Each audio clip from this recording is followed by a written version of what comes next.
Welcome to Click to Learn More, the show that sounds like clickbait. But it's actually two dorks. I'm Liddy. I'm Dorm. And Dorm. Yes. We are going to talk about something that runs deep in the roots of Appalachia. Water. No. But first of all, do you say it Appalachia? How do you say it?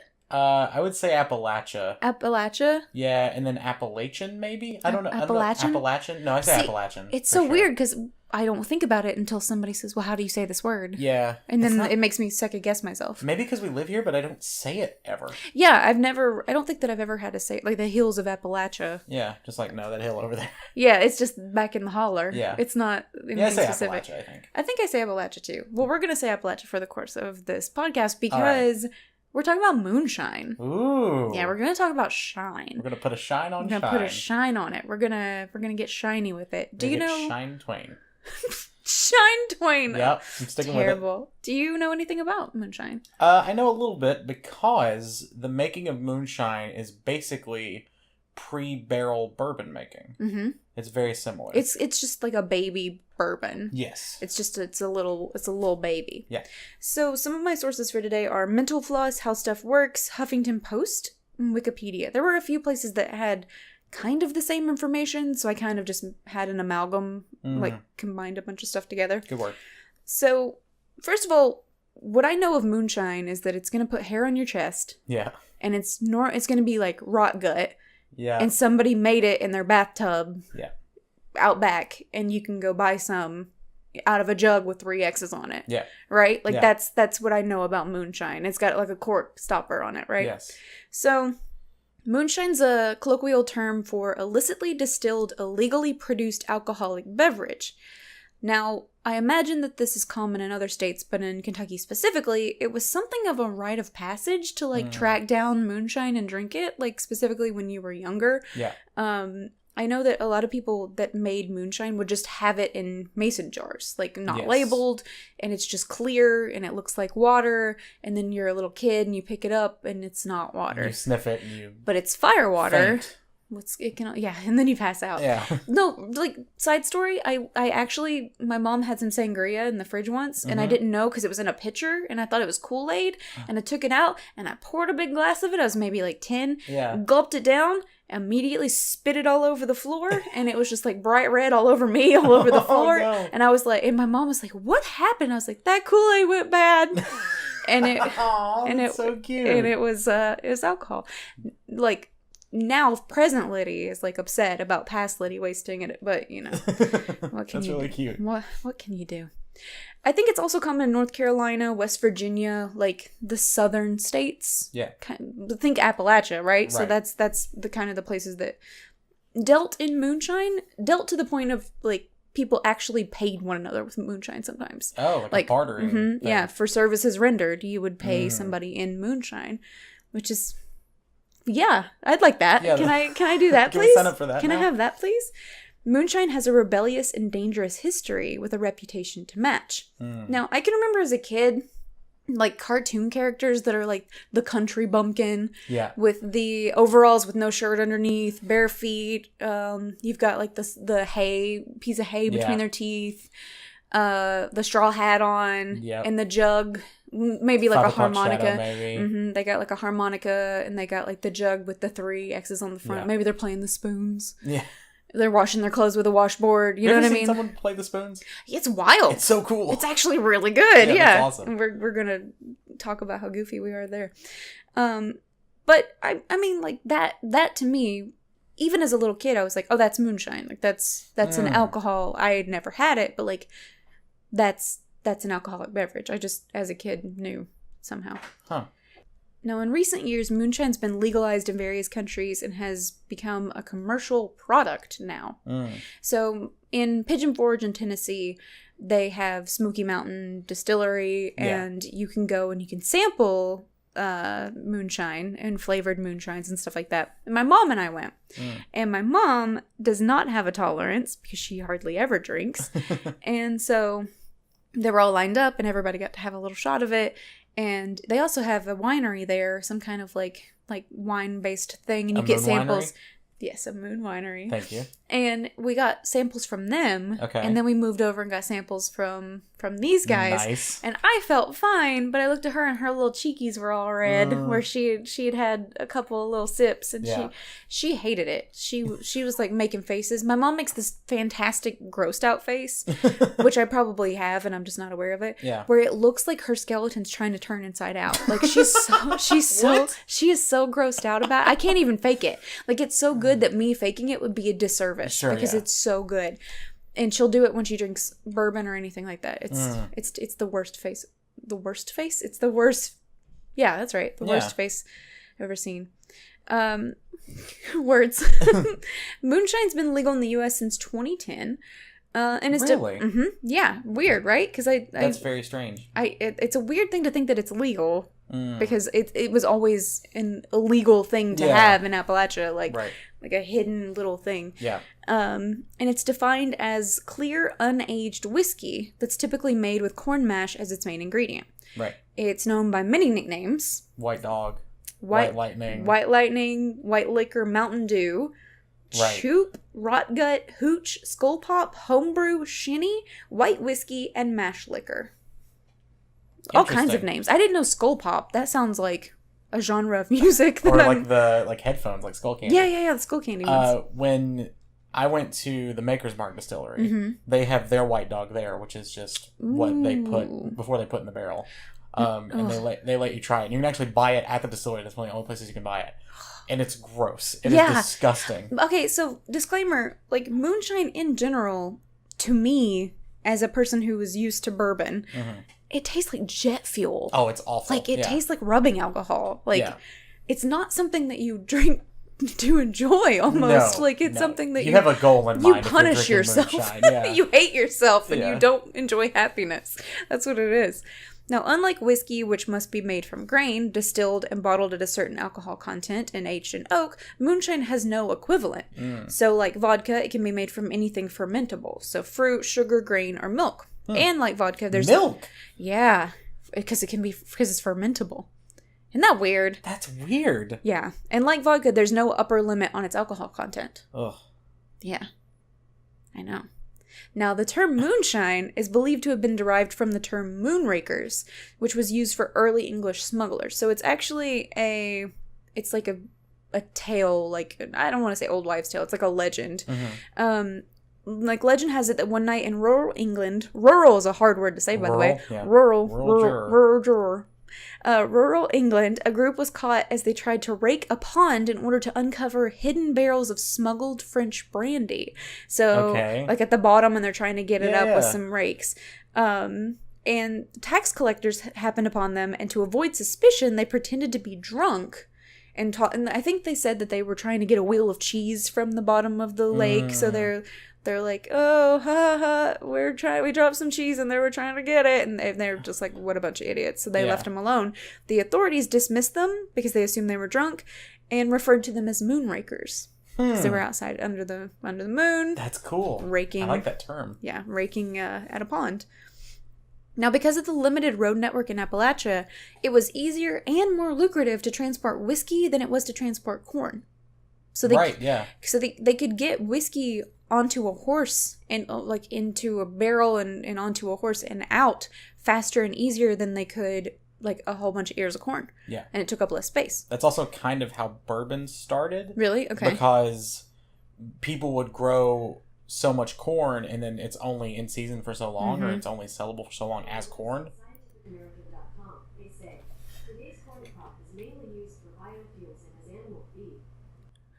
I don't know if the mic picked that up, but Google just talked to us. She just told us about corn. Just told us about corn. I don't know why. I don't know what I said that sounded like Google. Well, she's going to listen now. No, it's fine. Anyway, so because corn goes bad after a certain amount of time, they would put corn in barrels Yeah. to have it stored away, and then they would make moonshine in it. Yeah. Put it back in the same barrels, and then that's how bourbon barrel aging happened. Because you just aged over time. Yeah. Gotcha. So one horse could hold 10 times more value on its back in whiskey than in corn. That's awesome. So they were like, this makes so much more sense. Yeah. We're going to just start making moonshine. Because it's faster, it's easier, and we don't have to worry as much about getting all the corn out there. So why not? Yeah. Better profit margins. Yeah. So moonshiners in Harlan County, Kentucky, like Maggie Bailey, made the whiskey to sell in order to provide for their families. So this was a really common thing. So a lot of farmers just wanted to provide for their families. And this just happened to be a fast, easy way to use up their corn. And it happened to get you a lot of money. So why not, right? Right. So Bailey did serve 2 years at a federal reformatory for women in West Virginia from 1941 to 43 for selling moonshine, but the federal indictment against her said she had 150 half gallons of illegal alcohol on hand when she was charged. On hand? On hand. Jesus. She was a self-educated woman and a voracious newspaper reader. Nice. Now, despite her less than legal occupation, friends said she lived simply and she often gave coal and food to poor families in the area. So she was a criminal with a heart of gold, you know? Love her. She was known as the Queen of the Mountain Bootleggers, which sounds like that's awesome. an A&E documentary or something. Right, yeah. Which actually that's a show. The Bootleggers is like a show on A&E or something that like people still living in the mountains like making moonshine. Yeah. And she had started selling moonshine when she was just 17 years old. How old do you think she was when she died? What year was the year she was arrested? 40 something? She was arrested in 41. Or she did time from 41 to 43. I'll say she was 67. She was 101. Holy hell. She lived to be 101, and she only died because of complications from pneumonia. Oh my goodness. So it wasn't like... old age. Oh, it wasn't like heart disease or like her liver gave out because of too much her. moonshine or whatever. It was it was like old age. Yeah. She got too old and she passed away. I don't know if she sampled her product. I almost imagine she'd have to. Yeah, you'd have to. But like... she must... It's moonshine, so do you have to taste it? Yeah, I don't know. Not like you're going for a flavor profile, That's true. really. That's true. Now, I did find a message board where people were remembering her. So it was an article about her. And then people in the comments were like, oh, yeah, I have family who knew her. And I knew her and blah, blah, blah. And they said that she would always say, who's your daddy, boy? And so she would know them based on who their dads were. Right, so if they said, my dad is this first name, last name, she'd be like, okay, cool. I know him. You can have some moonshine. That's awesome. There was another guy who said that he had been in the service and he had come home and his hair was still cut in like the military style, like the high and tight. And he came home and she looked at him and she was like, I don't know what you're talking about. I don't have that here. And he was like, no, my dad's so-and-so. And she's like, I don't know what you're talking about. And he sent one of his female friends and she hooked her up immediately. Nice. And he said, I think my haircut scared her. So he looked like a cop because he was in the military and she wouldn't give him any, but she gave some to this girl. That's awesome. Which was great. So something important to keep in mind, moonshine often made people sick, could blind them, give them lead poisoning, or kill them. So you can die if your moonshine's not distilled properly. Sure, yeah. So if it's not taken care of properly. The liquor produced in hidden stills frequently came tainted with metals and other impurities. And this is from a site that sells copper stills to distill alcohol in, because people still do this. It's illegal to do this in your homes, to like make your own moonshine. Privately do it. But people still do it. Oh, absolutely. But you have to have a permit. I mean, if you pay to have a permit, it's all legal. But they said that methyl alcohol, which is methanol, is the bad stuff that could be found in moonshine. So ethanol is the safe to consume alcohol. So that's what you want normally in your beer and your alcohol. Both are highly flammable, however, with the potential to explode during distilling if they're not properly sealed and vented. Oh, good. So not only is Appalachian known for like meth labs, but there's a different kind of meth that they're blowing up, and it's a different kind of alcohol. That's good. Pure methanol is very dangerous, and it's definitely able to cause blindness and even kill people. As little as 10 milliliters of pure methanol can permanently damage the optic nerve and cause partial, if not complete, blindness, and as little as 30 milliliters could kill someone, and 30 milliliters is equivalent to the amount of liquid in a standard shot glass. Jeez. Ish. So a shot poison. Is poison. Just keep that in mind. So don't drink moonshine, kids. So don't drink moonshine. If less than 10 milliliters of methanol is consumed, the worst someone would experience is like a hangover, but probably the worst of their lives. Yeah, I was going to say, if 10 can make you blind, because you're literally 5 would hurt. You're literally, like, basically poisoned at that point. Like, your body is kind of coming back from being poisoned, which is miserable. That body's poisoned. Some illegal moonshiners will add methanol back in to provide a stronger potency. Now, okay. Which can cause the problems we just talked about. Yeah. So some people are like, oh, I want mine to appear to be stronger. So I'm gonna almost kill people. I'm going to put some more in it. Yeah, so that was what some people were saying about the moonshiner that we talked about before. They were saying that, like, she might have done that. Like, made hers a little more potent. And then other people were immediately like, no, she would never do that. She's a good lady. And all this. And I was like, this is too much for me. I got to get out of here. This is way too much. This woman was 101. Let her rest in peace. Now, obviously, without regulation, there's no way to know if illicit alcohol contains methanol. Yes. So, if it's just out there in the boonies. It's a crapshoot. Somebody walks up to you, hands you a jar of moonshine. You're kind of flipping a coin. Is it going to kill me or is it going to not kill me? Fun fact for you. Yeah. Did you know that the first regulatory act in advertising was brought about because of bourbon?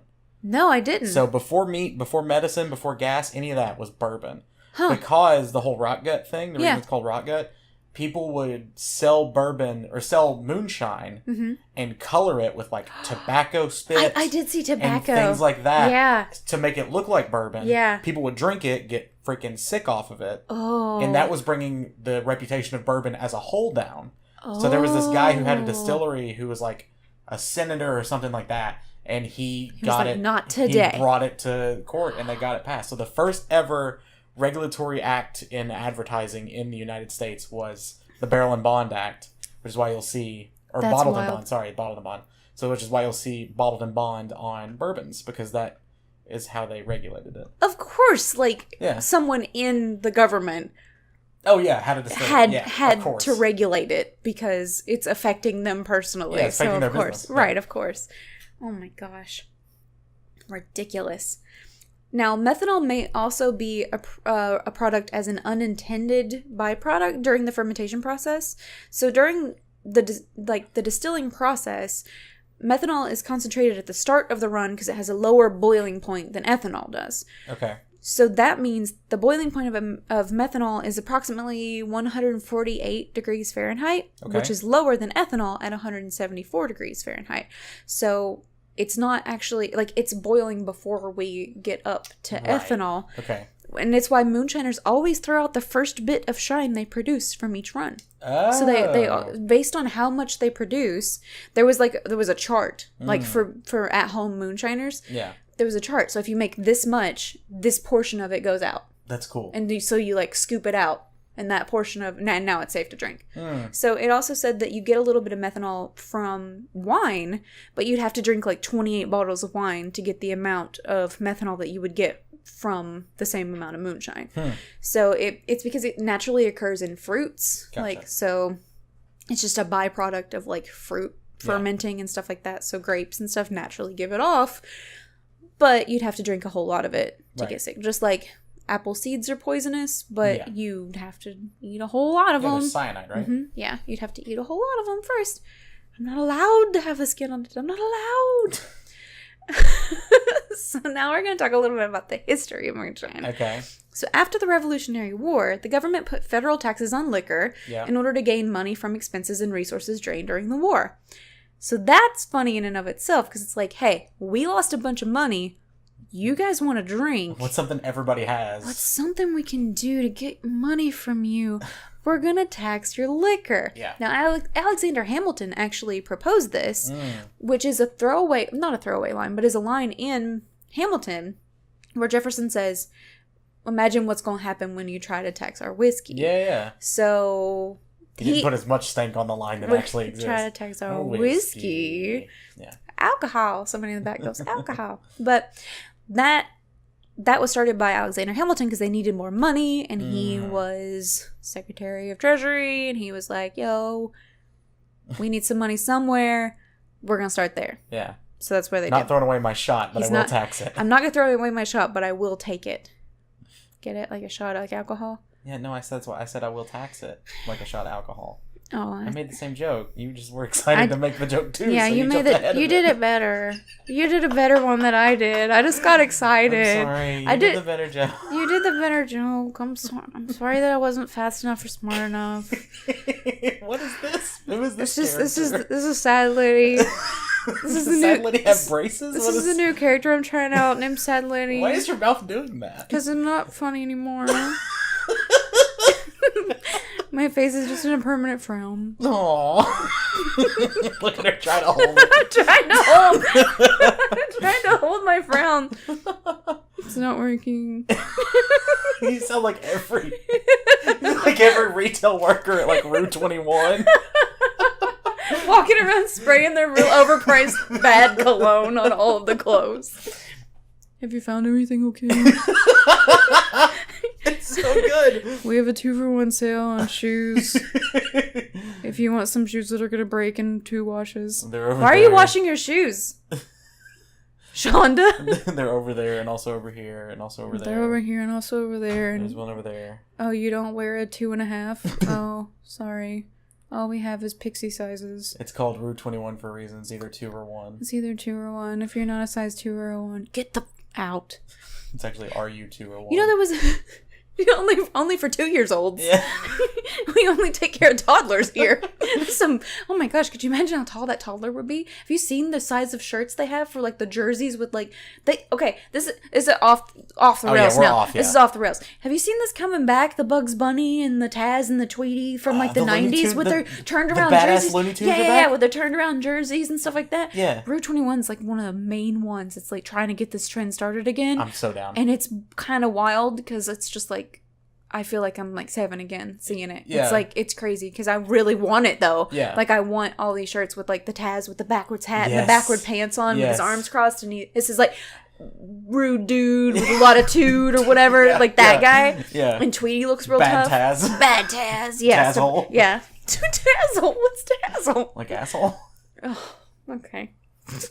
Anyway. Thank you. So Moonshine. Yeah. Surprisingly, perhaps the opposite, unsurprisingly, the tax placed on distilled spirits wasn't popular. Oh, it didn't go over well. Among the people. Can you believe it? Yeah. Not really happy. Not really happy about it. Especially farmers. Because farmers are just trying to feed their families. And get a little crunk on the weekends. Just trying to get a little crunk. Just trying to do their thing. Just trying to live their life. Lend me an ear. Of corn. Thank you. Mm-hmm. I'll turn it into moonshine. They weren't big fans. So lend me your ear. Lend me your ear. Butter it. A lot of farmers. This is the only podcast where you'll get a agricultural Julius Caesar reference, I think. Yeah. I'm gonna make that statement now. Yeah. You heard it here first, folks. Julius Caesar. Corn. Salad. Julius Caesar corn salad. Nope. You heard it here first. That's the next shirt. So a lot of farmers had to make a living by turning their corn into liquor. And this new tax meant it became harder and harder for farmers to feed their families. Which, as I was reading it, I was like, no, it's not. Just feed them corn. Just give them, you got it. You grew it. Just give them that. But that would probably get tiring after a while. Yeah. You can only eat so much corn. Your body can't process it. Your body can't process it anyway. So could you live off a diet of only corn? No, right? Because it comes out of you the same way it went in. Yeah. So no. God, could you? No, I'm not gonna go there. You're gonna say something gross. I'm not gonna go there. Oh my God, could you imagine if you ate a bunch of popcorn and then I screwed it up. If you ate a bunch of corn and you stood in the sun, could your tummy pop? It was still good somehow. Like popcorn? Yeah, no, I got it. No, because it's wet in your belly. It's not going to pop. That's the butter. No, that's your stomach acid. Butter to me. Did we switch roles? What's wrong with you? It sounds butter to me. That's your tagline now. You got like a little Taz there with a backwards cap on that slides in. It just slides in. It just like he spins in. I think that's what Taz How did he go? That sounds... Whoa, that was very good. Thank you. That was a very good Taz. I didn't know I Have had you that in me. practiced? No, I didn't. You're lying. You've practiced since you were a wee fella. It sounded like the character from Wild Thornberrys that Flea voiced. That little kid? Yeah. I hated that child. He just said bullcrap the whole time. That is what he said the whole time. Now, here's the thing. It was hard on families. It's hard on farmers. But it was hard on tax collectors, too. Because when the tax collectors came out to try to be like, hey, P.S., you owe us money for this. And when they came out, the farmers saw them as the enemy. Because they're coming out to take their money. So a lot of tax collectors who stopped by the farms would end up being tarred and feathered. Oh, right. Yeah, that's what I was going to ask. Was it the tar and feather generation? Yeah, they'd get tarred and feathered for just trying to do their dang jobs. Don't shoot the messenger. Don't come to Appalachian, take our alcohol. That's true. That's the thing. We love our alky. We love it. We can't... They do love me. Yeah. They love their alky. That's me. Ah. Get it? Yeah. Okay. This tax was the first of its kind... Why, no, I don't.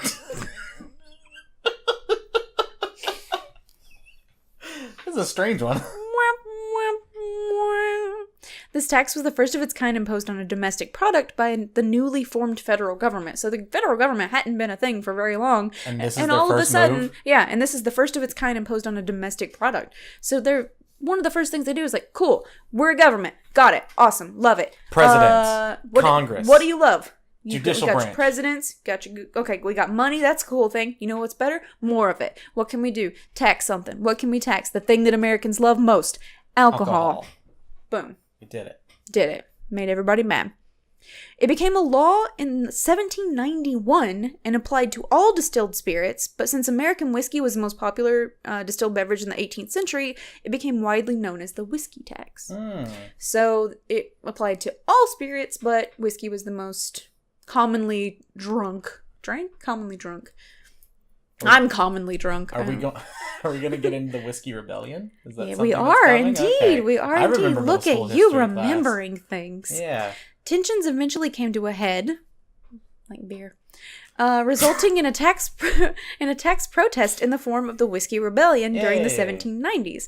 In July of 1794 in Pittsburgh, the rebellion came to a climax and more than 500 armed men attacked a tax inspector's home when distillers were served writs. Now, a writ is just like a former written order issued by a body with administrative or jurisdictional or judicial jurisdiction. Right, yeah. Exactly.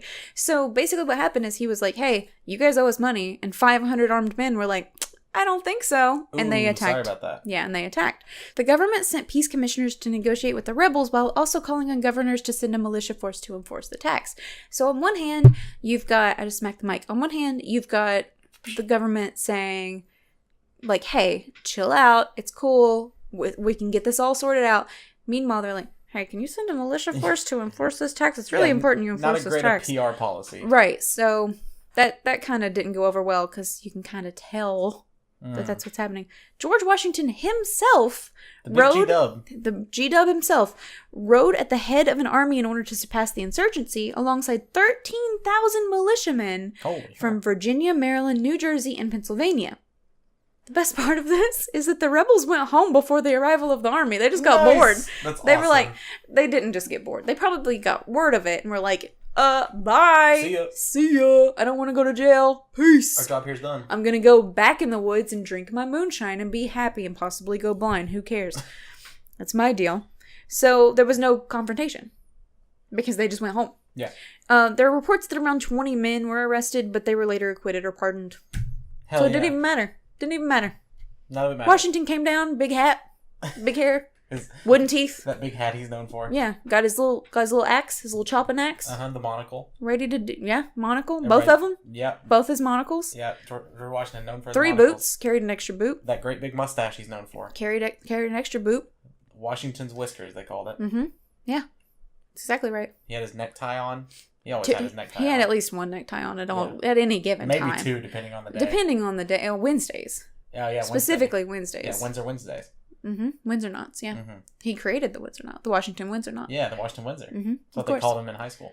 God, you guys have learned so much this episode. We were just enlightening all of you. You guys have learned so much. Now, this is straight from Wikipedia. because I thought it sounded really cool, and it's about Kentucky. So, most distillers in nearby Kentucky were found to be all but impossible to tax. In the next 6 years, over 175 distillers from Kentucky were convicted of violating the tax law. So, because Kentuckians would just disappear into the trees. We're going into the hills. They would literally just disappear into the trees with their corncob pipes, and they would just like run off, and they couldn't find them to tax them.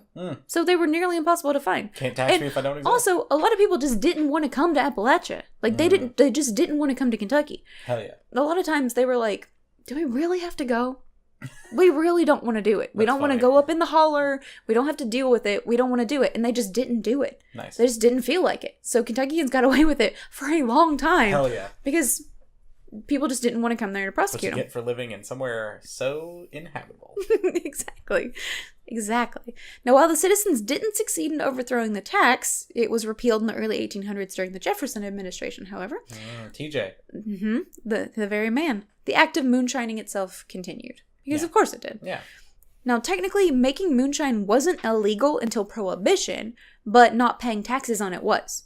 So what they were doing, making the moonshine itself, wasn't illegal, but they weren't paying the taxes on it, which was the illegal aspect. That's what made it illegal, right?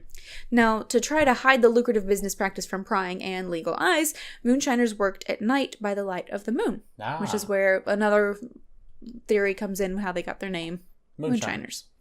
When the 18th Amendment was ratified and Americans had to face prohibition, moonshiners had to start bootlegging. Now, bootlegging is different from moonshining because moonshining is creating it and bootlegging is distributing it. Right. So you could be a bootlegger and a moonshiner, but there were some people that were just bootleggers. They're the delivery men of sorts. They would just send it out, So bootlegging is the act of distributing and or selling illicit goods, especially liquor, but it also applies to computer software or recording. Yeah. So if you're like... Those bootleg DVDs. Yeah, so you're bootlegging a DVD, like, you wouldn't steal a car, or you wouldn't download a car, or whatever those screens say. Yeah, I would download a car if I could. Are you kidding me? That car, Elon Musk. Adobe Creative Suite. Hello. Yeah. I had Illustrator CS3. I had InDesign CS5, and a little bit in between. The first Photoshop I ever had was CS3. Illegally. Little sprinkles in between. Yeah.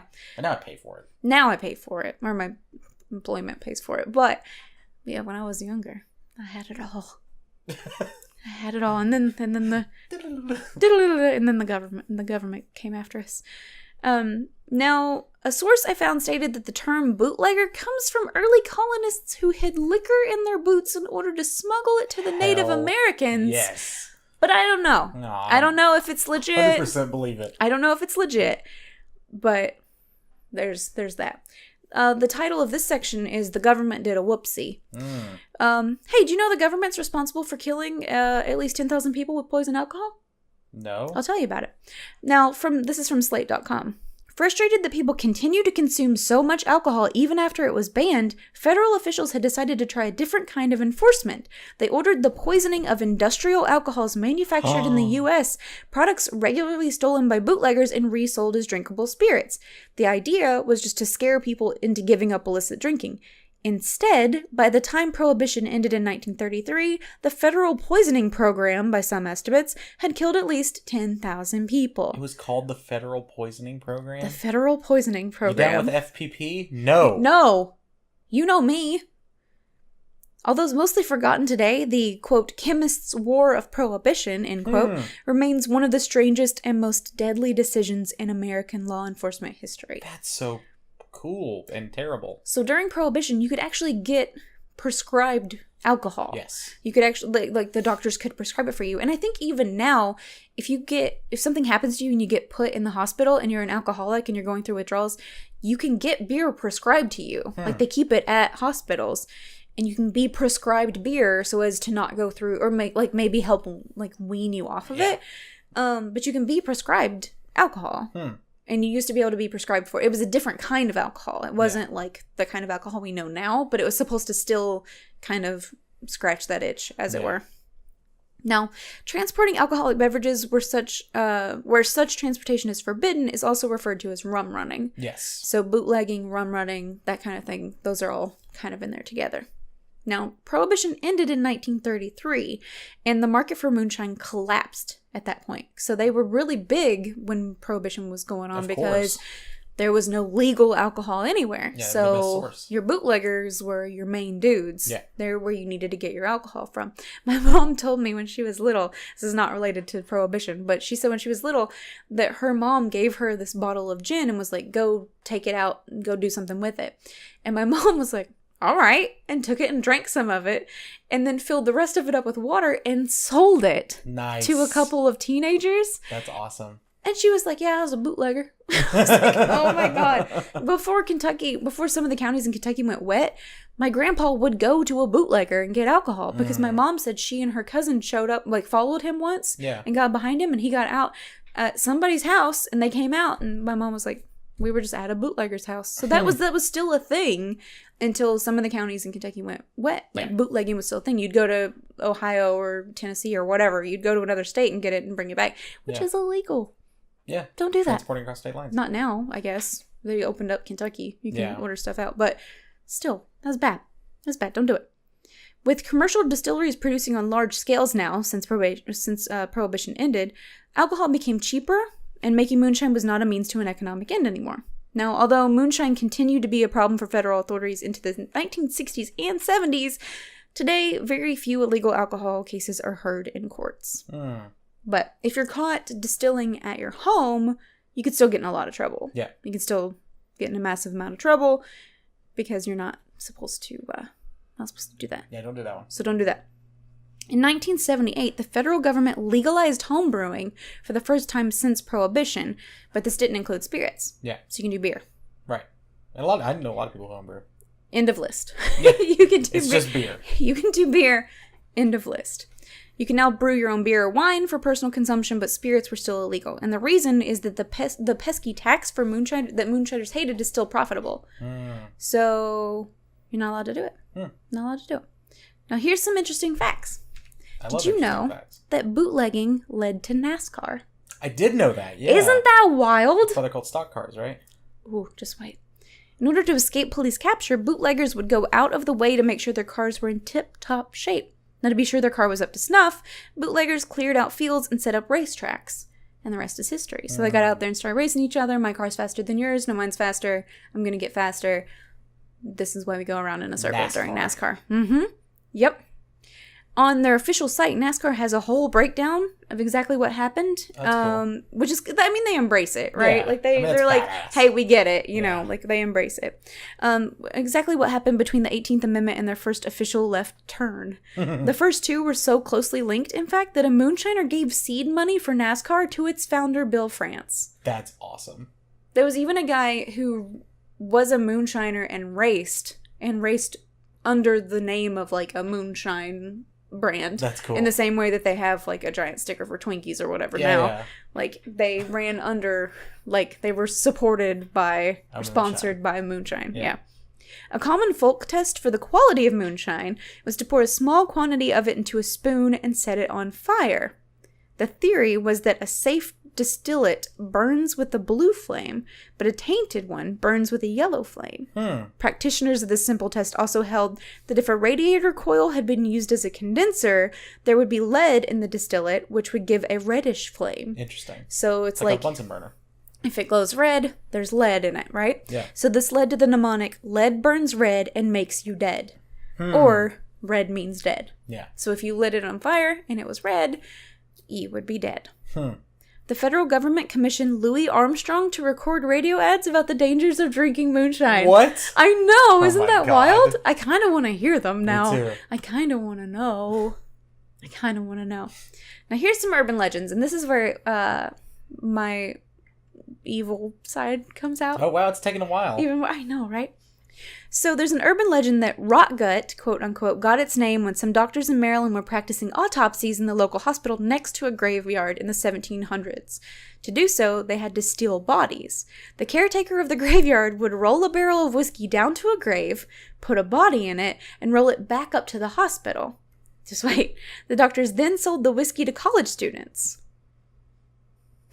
So the idea was that, like, rot...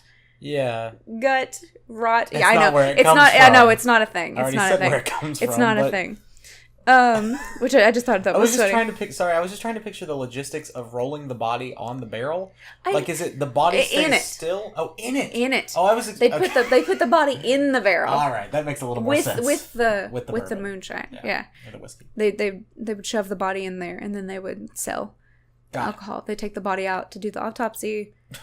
And then they would sell it. So that was actually, that theory, or I guess, I don't know if it's considered a theory, but that was actually on the History Channel. Some historian said it. And then I saw it on Snopes on a message board, and a bunch of people were like, no, I don't think that's a thing.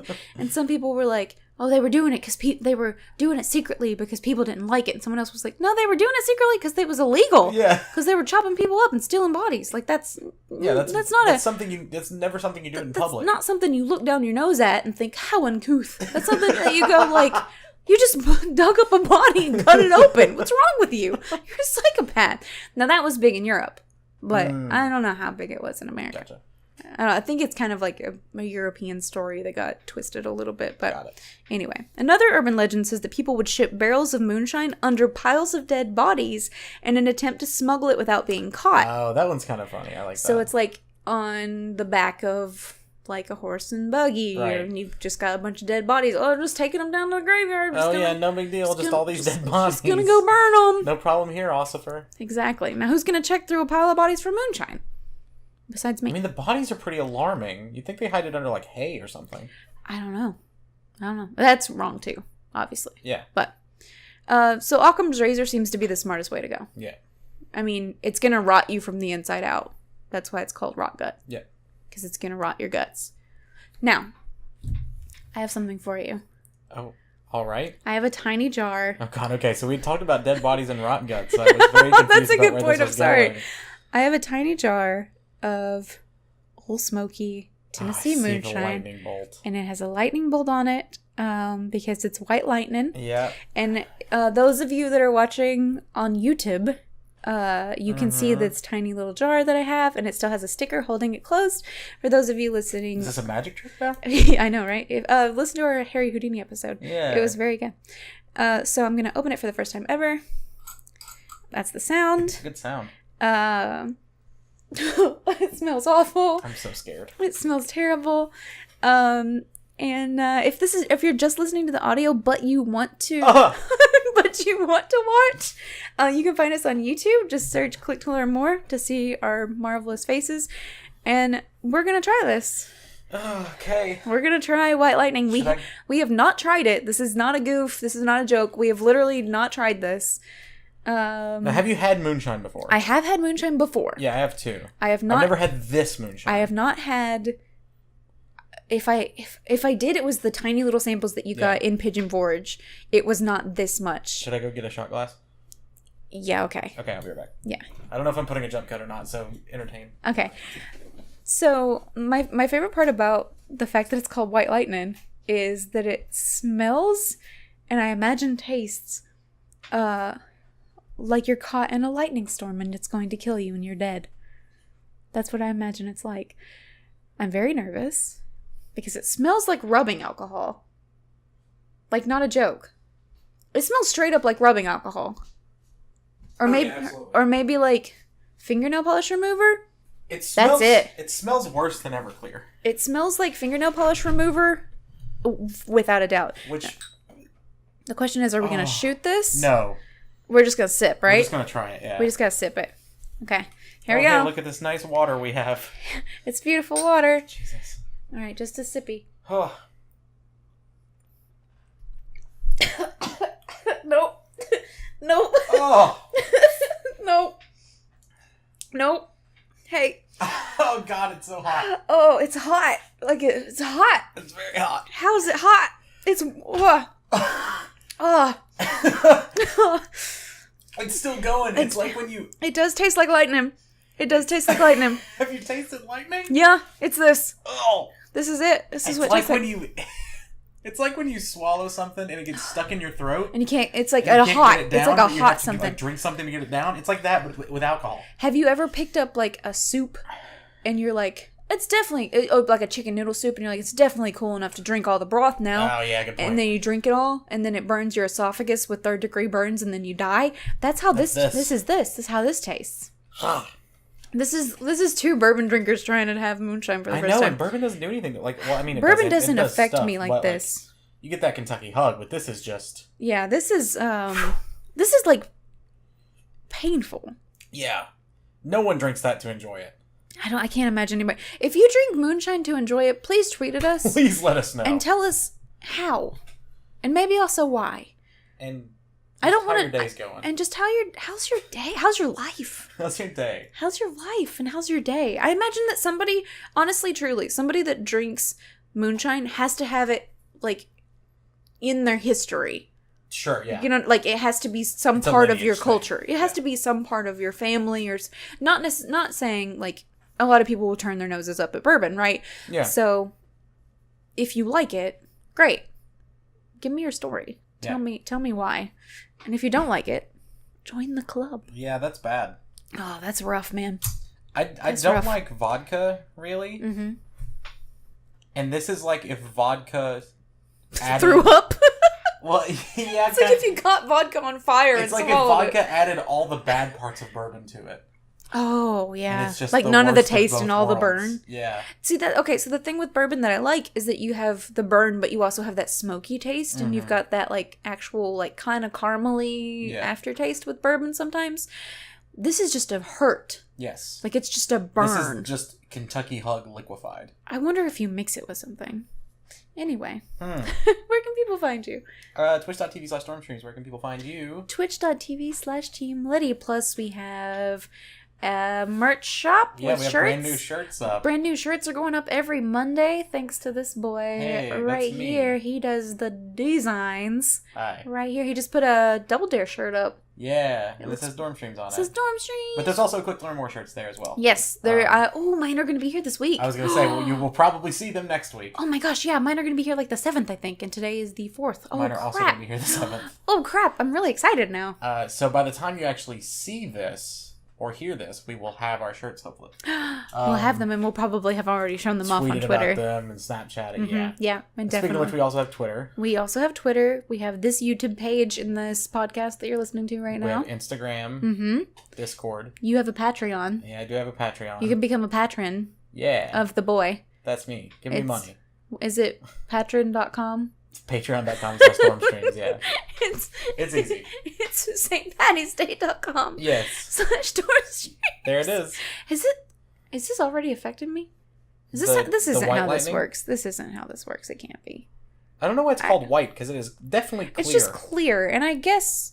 Okay, so when we bought it, there was also a blue one. It was like an electric... It was an electric blue color that straight up looked like fingernail polish remover, and I could not bring myself to buy it. Yeah. It looked like it was definitely going to... You would have to replace your esophagus with a goat esophagus. I mean, if we don't drink the rest of it, I might clean like my counters with it. I'm sure it would do it. You could clean your windows. You could use it to get rabbits out of your garden. You could use it to get the moths out of your closet. Yeah. You can use it to cleanse your home of evil spirits. You can use throwing it around. Yeah, just sprinkle it around. Like sage. Yep. You could use it to ward off any family members you don't like. By throwing it in their face and giving them horrible chemical burns. You can dab it behind your ears. Yeah, you can dab it behind your ears to meet a potential mate. Because as you're running and screaming in pain, they'll tell you that everything's going to be okay. God almighty. Oh, it's already like... Yeah, it's still here if anyone's wondering. It's already like hitting me. Yeah. All right. Anywho's, that's all I got about Moonshine. That's all I got to say about that. Until next time. Be careful where you click. Watch where you click. Both. You said both. I know. Don't... That's the way the shirt says it, so I was trying to it says be careful where you click? Yeah. Oh. Because that's what we... I didn't read the shirt, I just bought it. Just saw I saw a thing that I was part of. Yeah. And my only child, lizard brain, went, mine. Yes. And then I bought 4 shirts.